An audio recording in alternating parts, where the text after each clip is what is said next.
Alright, let me pitch this new idea to you. Alright, go for it. So, what do you do after you enter the Gungeon? You exit the Gungeon! Thank you.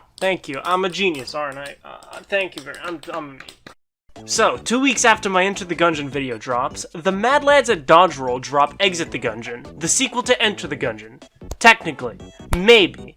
Maybe not. Like, come on, man, I got projects to do, videos to finish. Now you give me another game to spend countless hours on climbing through to get to the top, collecting items and learning enemy patterns? Well, here it is. Exit the Gungeon is a timeless masterpiece. Also, I'm sorry because I was supposed to be uploading a Fortnite video this time, but then this game came out and I just couldn't resist. First of all, this game didn't come out this week. It was actually a mobile game that released on the Apple Arcade on September 19th. Playable on your local iPad, iPhone, MacBook, Apple TV. Basically, I couldn't play it. Until now. Exit the Gungeon takes the addicting roguelike formula of Enter the Gungeon in a unique way, and adds a platforming aspect. Instead of moving in a 2D plane throughout rooms, you're limited to one area at a time. Rather than running through rooms, you're cramped in this little elevator. But you're given a super secret, incredibly illegal ability. And don't tell anybody that I told you this, but the ability to jump. Yes, no longer are the days where you roll across holes and somehow float across without falling. There's an actual Z-axis, but technically no Y-axis. So this is still 2D and not 3D.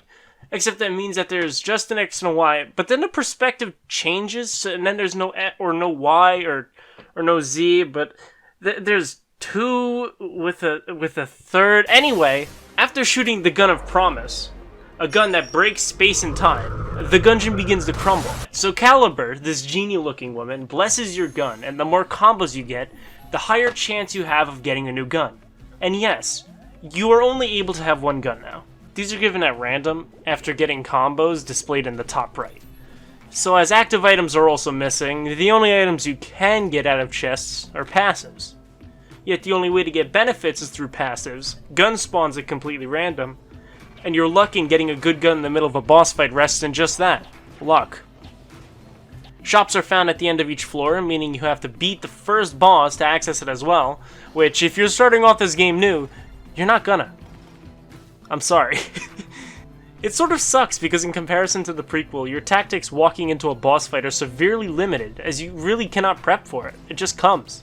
You just kill all the enemies and it forcibly brings you immediately into it. Lucky for us, unlucky for us, the difficulty is still here. Each time you die, it's back to the beginning. But if we're being honest, I don't mind it, because the pick up and play aspect of it as a mobile game, or maybe developed as such, makes it quicker and easier to play. And the fact that you don't have to dedicate to a perfect build of weapons, passives, and actives that you like just to lose them makes it easier to go back for more. Whereas a failed run and Enter the Gungeon will leave you with rage and anger and would barely give incentive to give it another shot in the same sitting. The bite-sized gameplay, while still being as in-depth and big as the first game, makes it exciting, and it's one of the reasons I decided to buy it on my Switch before buying it on my PC and deciding to double dip into the Switch version just so often later. Bosses are just as challenging run killers as before. Now this partially comes to the fact that there isn't that much space for you or the boss to move, so the boss or you will be bumping into each other, causing you to lose hearts, which sucks, but it's still satisfying and fun enough to bring me back. Even though dodge rolling is far more in-depth than in Enter the Gungeon, with verticality being taken into mind, the controls for the Switch version definitely threw me off a bit. I mean, to interact and pick things up, you have to press Y instead of A. But to aim, you need to keep a finger on the C stick, which is okay until you have to jump, which you have to move your finger off to press the A button, and then go back to your stick to aim. Weapons are far decreased in amount from the last game, which is fair considering that the last game had 3 major content upgrades from the point that I actually started playing it consistently on my Switch, but it's okay, because the banana made it in, and that's all that matters in the world. Also, it's stupid not to mention the art style is just as amazing as it was in the last game. In other news, eyewitnesses report that the sun has also expectedly risen this morning. Wow. Well, clearly, Einstein, you put 2 and 2 together. Nice. You fucking moron.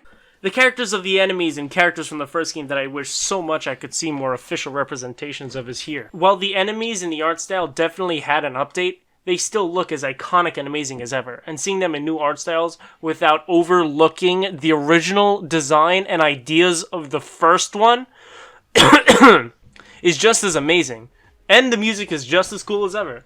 The humor is still here, and the characters as prevalent as before, oozing out of every porthole, even down to the menu screen, which looks like an eensy-weensy Game Boy Advance.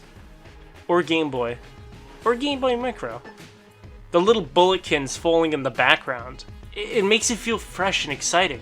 For a previously mobile game, Exit the Gungeon is massively well developed, and I'm happy I bought it while I'm stuck home with nothing to do.